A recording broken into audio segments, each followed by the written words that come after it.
হাই guys, Rupjyoti Kakati official YouTube চেনেলটোলৈ আপোনালোক সকলোকে পুনৰ এবাৰ স্বাগতম জনাইছোঁ আৰু লগতে ইংৰাজী নৱবৰ্ষৰ শুভেচ্ছা জ্ঞাপন কৰিছোঁ। আজি জানুৱাৰী 2 তাৰিখ, মানে বছৰৰ দ্বিতীয়টো দিন।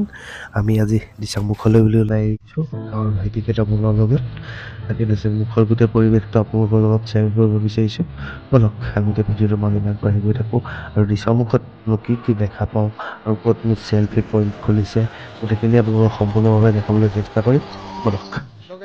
ইতিমধ্যে আমি আহি বনভোজস্থলী পাইছোঁহি আৰু আপোনালোকৰ গোটেই পৰিৱেশটো বাহিৰৰ পৰিৱেশটো দেখাই লৈছোঁ। তাৰপিছত আমাৰ তেনেকৈ বনভোজ লৈ গোটেইখিনি দেখাই যাম আপোনালোকক।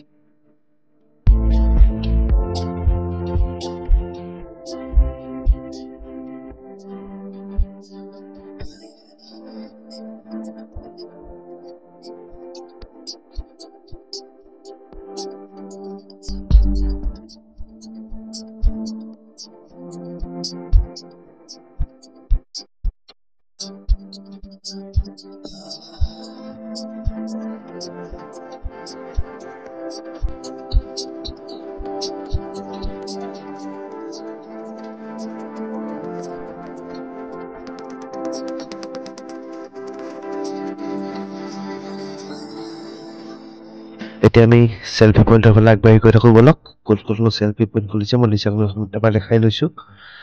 এতিয়া ভিউটো দেখাইছোঁ দিচাংৰ ভিউটো চাওক। ইয়াত নাওতো উঠিব পাৰিব। মই নাওতো উঠা নাই কিন্তু বৰ্তমান। তেতিয়া মই আপোনালোকক য'ত চেল্ফি পইণ্ট আছে তালৈকে লৈ যাম। গাহৰি পৰা চাইছোঁ।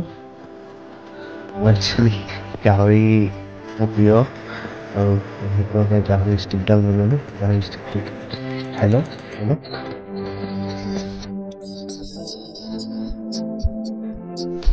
এইটো তেওঁলোকে বনাইছে চেল্ফি পইণ্ট। ইয়াত চেল্ফি উঠিবৰ বাবে আপুনি সোমাবলৈ 20 টকা দি ল'ব লাগিব। তাৰপিছত আপুনি য'তেই চেল্ফি উঠে তাতে চেল্ফি উঠিব পাৰিব। ইয়াত দেখিছোঁ ইয়াত টিকেট কাউণ্টাৰ আছে, এইটো চেল্ফি পইণ্ট। ইয়াত 20 টকা দি টিকেট কাটি লৈ আপোনালোক ভিতৰলৈ সোমাই যাব লাগিব। তাতে আপোনালোকে চেল্ফি য'তেই উঠে ত'তেই চেল্ফি উঠিব পাৰিব। মই বাহিৰৰ পৰাই পৰিৱেশটো আপোনালোকক জুম কৰি দেখাবলৈ চেষ্টা কৰিম।